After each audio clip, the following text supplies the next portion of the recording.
মিশিগানে বসবাসরত সিলেটের গোয়াইনঘাটের বাংলাদেশি আমেরিকান শিক্ষার্থীদের সংবর্ধনা দেওয়া হয়েছে।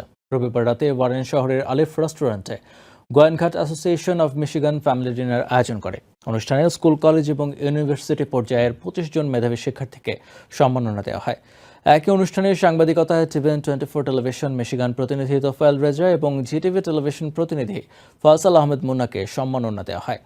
অ্যাসোসিয়েশনের সভাপতি অধ্যাপক AJM Obaidullah, secretary advocate Dipak Chowdhury এবং হ্যামটার্মিক সেটের কাউন্সিলম্যান আবু আহমেদ মুসা সহ কমিউনিটির অনেকেই বক্তব্য রাখেন। I feel very happy that they gave me an award today. I just want to thank all of the members in this গোয়াইনঘাটি Association.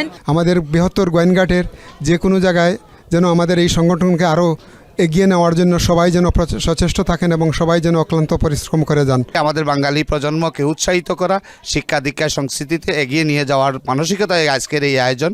আমাদের পরিবারের সকল সদস্য, বাচ্চা কাচ্চা সহ উপস্থিত হয়ে আমাদের এই অনুষ্ঠানকে আরও আনন্দদায়ক। নিউ ইয়র্ক থেকে সম্প্রচারিত টিভিএন 24 টেলিভিশন বিশ্বজুড়ে বাঙালির কণ্ঠস্বর।